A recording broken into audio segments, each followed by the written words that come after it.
When watching the Under Armour All-America game on Tuesday night, it remains clear that South Carolina has a bright future on the football field.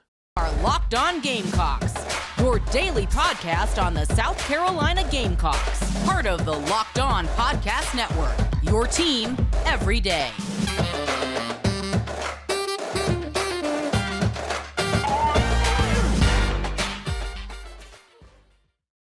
Hello, Gamecock Nation, and welcome back to the Locked On Gamecocks podcast, your show for daily headlines and potential storylines on your favorite South Carolina Gamecock sports teams.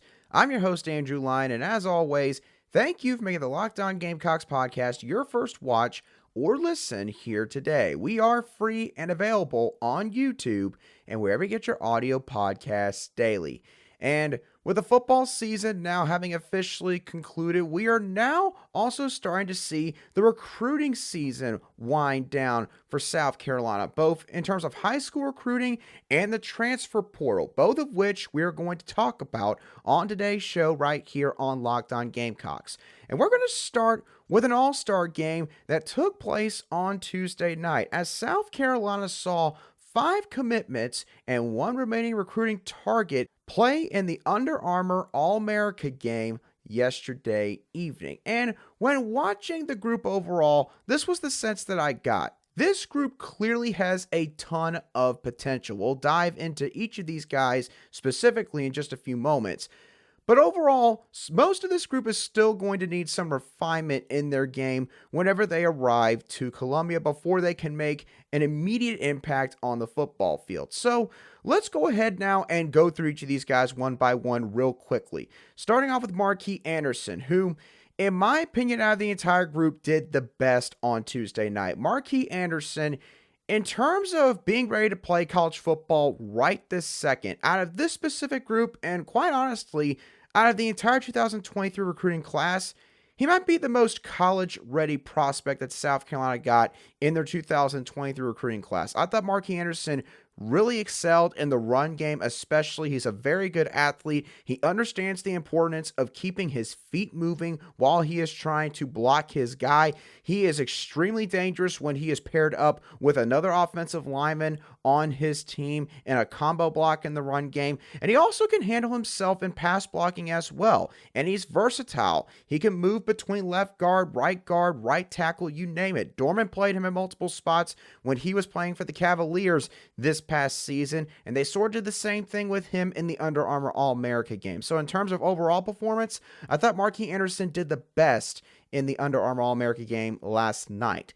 Now, while we're talking about linemen, let's talk about Trovon Baugh real quick. Now, Trovon Baugh got a ton of snaps, especially in the first half, and saw some sporadic action in the second half. And I thought that he did well in the run game, kind of like Markee Anderson.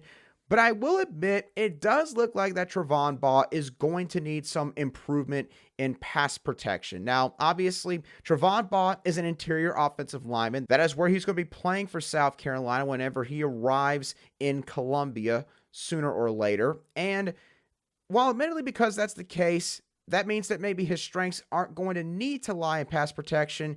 He does need to get a little bit better about making that initial contact with guys when they're coming right at him in one-on-one pass protection situations. But of course, Trovon Baugh has not gotten to a college strength and conditioning program yet. He has yet to receive college coaching from Greg Atkins, Lonnie Teasley, or whoever is going to be coaching him, of course, at the next level. So he's going to have plenty of time to develop the pass protection side of things a little bit more to become a more well-rounded offensive lineman whenever the time comes when he could have the opportunity to start here for the Garnet and Black. Now, let's move to the defensive side of the ball real quickly with Xzavier, McLeod, and Desmond Umeozulu. Now, neither of these guys admittedly made a big statistical impact on Tuesday night, although Desmond Umeozulu did force a fumble in the game. But when looking at both of these guys, I do think that this game was very important for the both of them for the same exact reason, because Desmond Umeozulu and Xzavier McLeod, in terms of their ability to dominate a game at their respective high schools, both of these guys excelled in that aspect. Xzavier McLeod has an extremely explosive, quick twitch off the line of scrimmage, was a guy that was extremely powerful at Camden High School, and for the most part, rarely faced an offensive lineman that could actually go mano-a-mano with him for an entire football game. Desmond Umeozulu was kind of the same way, I believe playing for Charles Herbert School up in the DMV region, mainly playing against a bunch of, I believe, prep and Catholic teams. Desmond Umeozulu was just dominating guys with his pass rush moves, his wingspan, his athleticism. He has the total package at that defensive end position, as I've mentioned before, and it's why I think he's going to have a chance to really push for significant playing time. But what we saw from both of these prospects on Tuesday night was this. They faced competition that was on the same level as them. And while they weren't necessarily dominating or anything like that, I do think that both of these guys sort of struggled with the idea that their move A, like their primary pass rush move that usually worked for them at their high school, did not work for them as consistently at the All-America game last night. Now, Xzavier McLeod did have a great week of practice as well that led into this game, which should not be discounted. He was noted as someone who was one of the best performers in practice leading into the Under Armour All-America game on Tuesday night. But in terms of the actual game itself, again, it's not necessarily a bad thing, but I think both of these guys learned in this game that one thing they might need to do when they get to Columbia is start to develop a B move or a C move so that whenever they face a situation where their primary pass rush move is not working, they're going to have some counters to work with against opposing offensive linemen at the next level.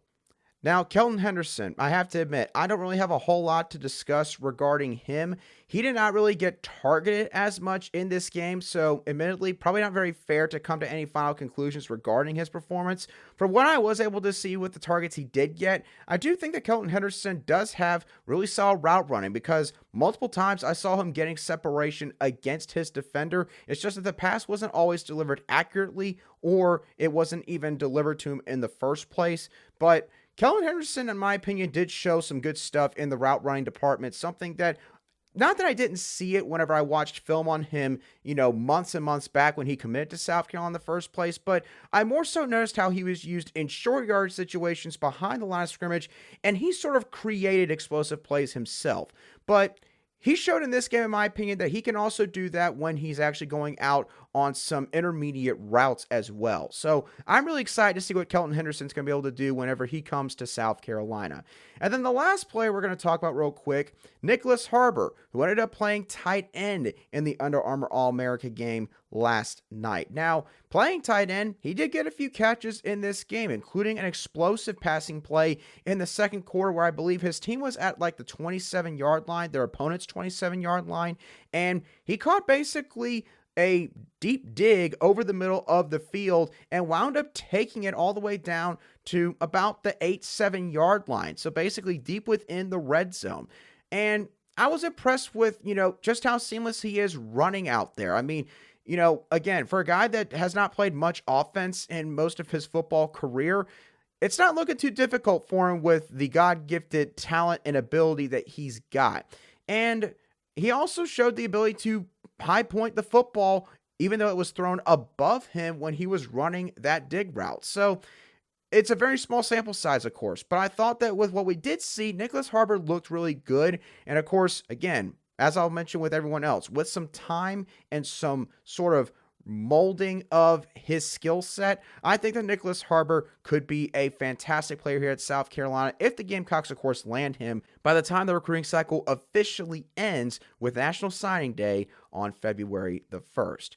Now, getting away from recruiting and getting back to looking ahead to the 2023 season, there's one position unit on this team that, in my opinion, could make or break their potential to be a preseason SEC East contender in 2023.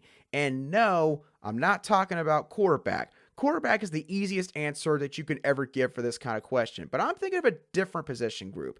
And I'll dive into which one I'm discussing in just a few moments right here on Locked On Gamecocks.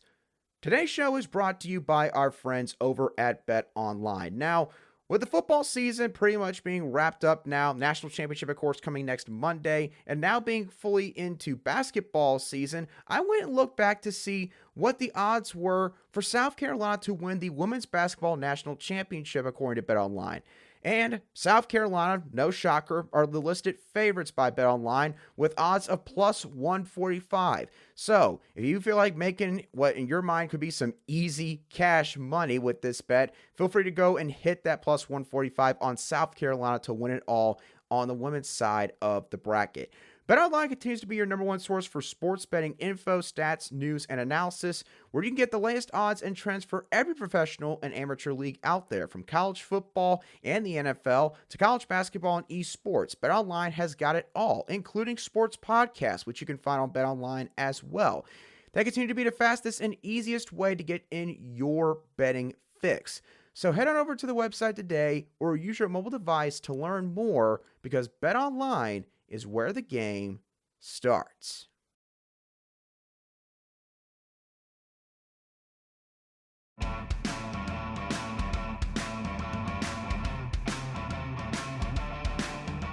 Welcome back to this Wednesday edition of the Locked On Gamecocks podcast, where we cover your South Carolina Gamecocks every single day.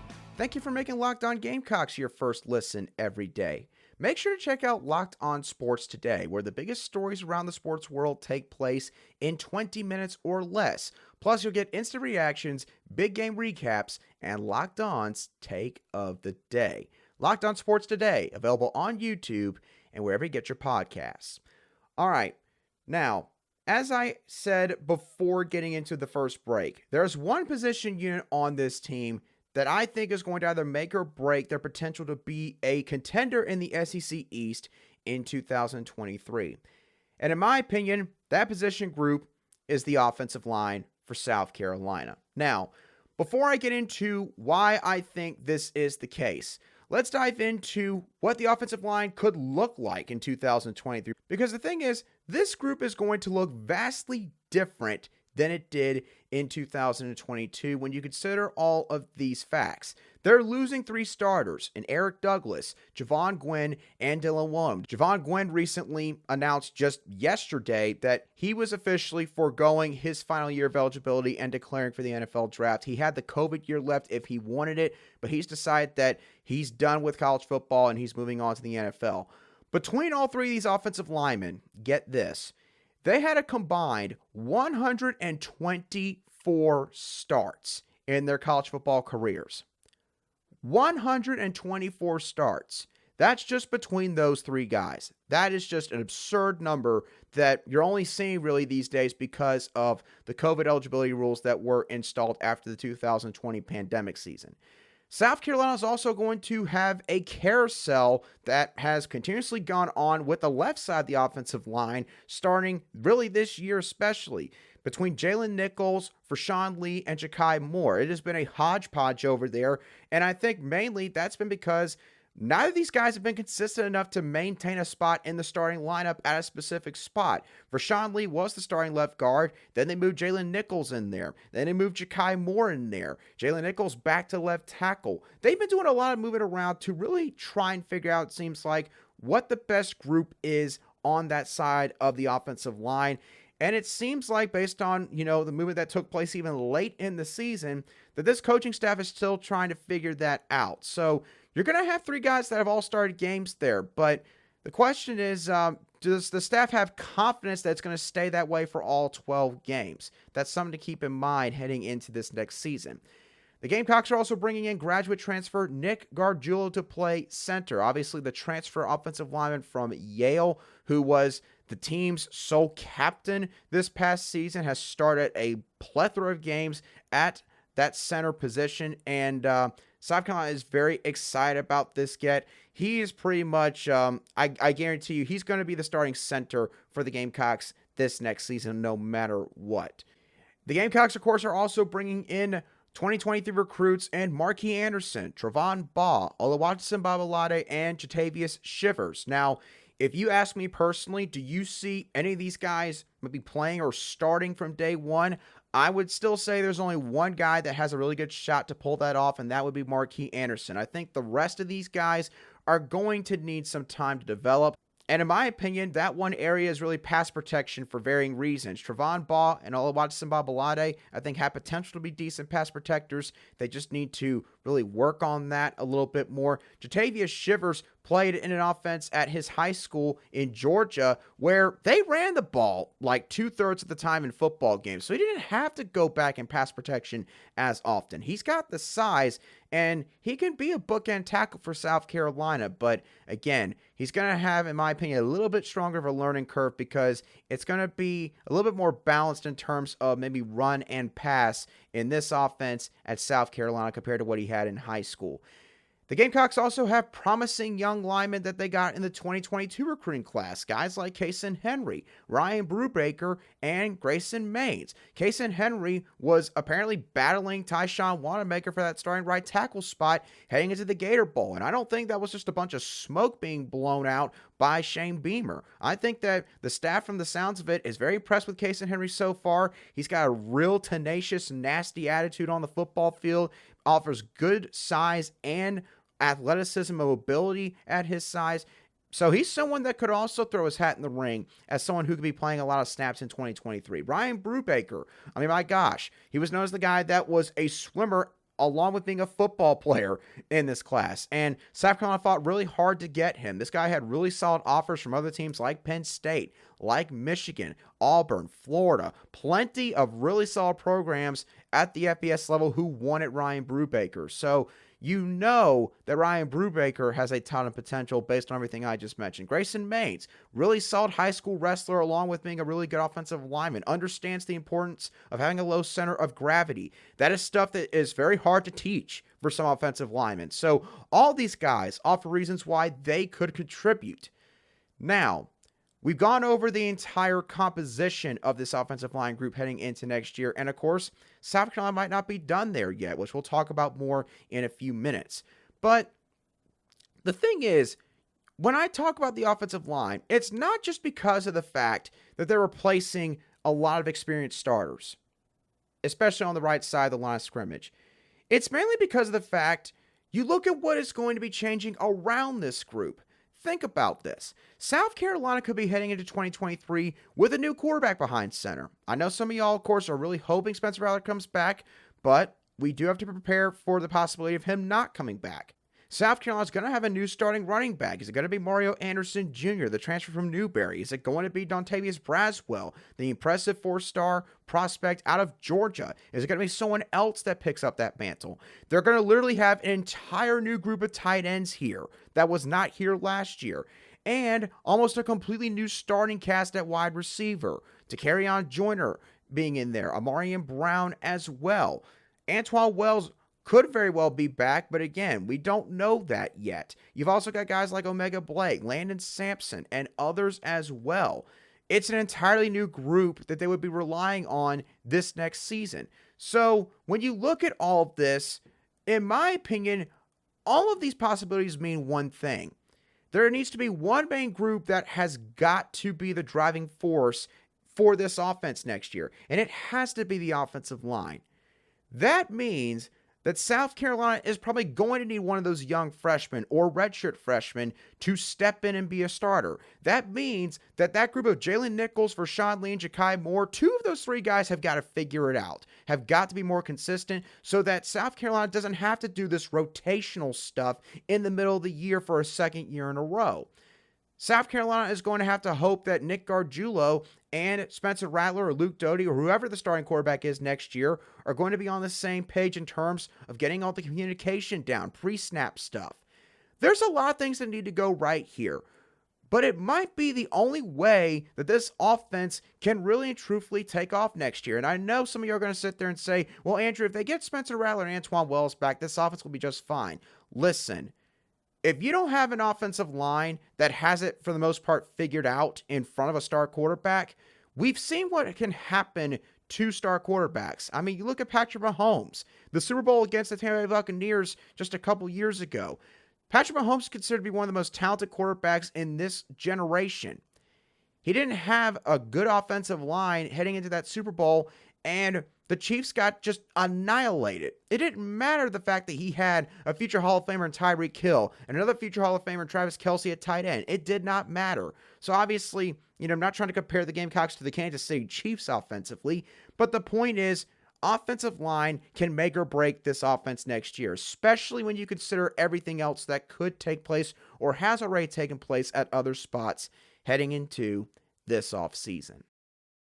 Now, with South Carolina looking at potentially a lot of new faces in their offensive line position unit and also the starting lineup subsequently as well, Shane Beamer and the staff, it seems like, are still set out to try and get one or two more guys that could come in here and provide some immediate help to take some of the pressure off some of the younger players in this group, the freshmen and redshirt freshmen. There's two specific transfer portal linemen that Gamecock fans are going to need to watch moving forward. Let's start off with Eastern Michigan offensive lineman Marcellus Johnson. Now, Johnson was offered late last week by South Carolina, and let me tell you, this guy is already a hot commodity in the transfer portal, and for good reason. He has started 31 games in his career. He was named the MAC Offensive Lineman of the Year this past season and a first-team All-MAC selection, both by the Pro Football Network, and he would be considered a graduate transfer. So obviously, again, a guy that brings in a ton of experience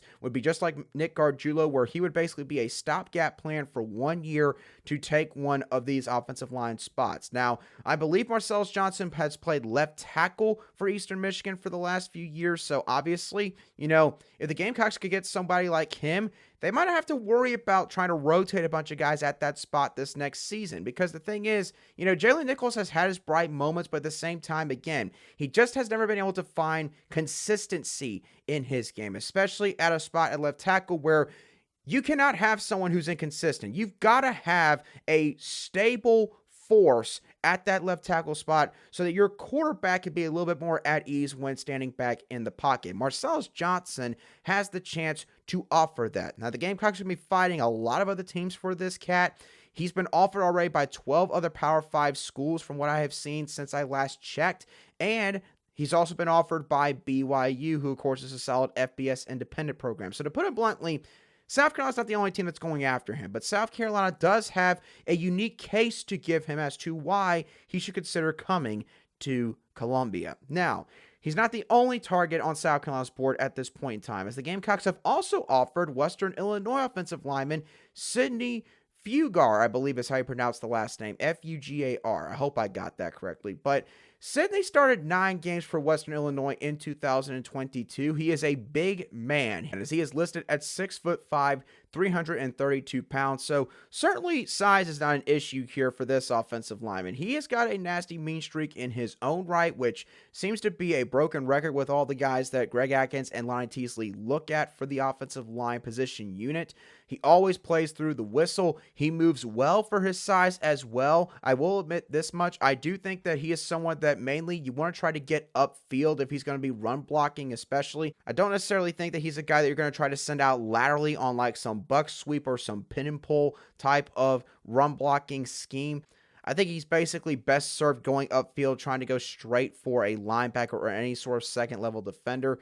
And the other thing is Sidney Fugar, along with his size, he's got a very, very solid wingspan at that left tackle spot, which makes it very, very difficult for opposing defenders to get around him. Now, Sidney Fugar, of course, the question there would be, could he handle the level of competition in the SEC? Is he someone that maybe would have to play right tackle instead of left tackle this next year? No matter which way you slice it, it certainly seems like that Shane Beamer and the staff are not satisfied yet. They want to try to get at least one more guy in this group so that they've got a decent little core that they built up of both veteran players who have been in the program for a couple years and young guys who they can mold and develop into potentially really solid offensive line by the time they are done here at South Carolina. So it's going to be interesting to see how all of that plays out moving forward. And with that being said, that's going to do it for today's show of the Locked On Gamecocks podcast. I hope that y'all thoroughly enjoyed today's show as always. What are your thoughts on South Carolina's players who participated in the Under Armour All-America game on Tuesday night? If you watched it, what were your thoughts on some of South Carolina's commits or targets? Was there something that I did not mention that you took away from the game? In terms of the importance of next year. What's the one position unit that you think could make or break this team in 2023? And also, what are your thoughts on South Carolina's recent offers in the transfer portal regarding the offensive line position? Let me know your thoughts down below in the comments section. If you're watching today's show on YouTube, or you can shoot me a direct message on Twitter at @aline_SC, and I'll try to respond to your message as quickly as I see it. And once again, don't forget to make Locked On Sports Today your second listen or watch now that you have listened to or watched the Locked On Gamecocks podcast. But once again, that does it for me on today's show. I hope y'all have a great rest of your Wednesday, and I will catch y'all on the next show of the Locked On Gamecocks podcast.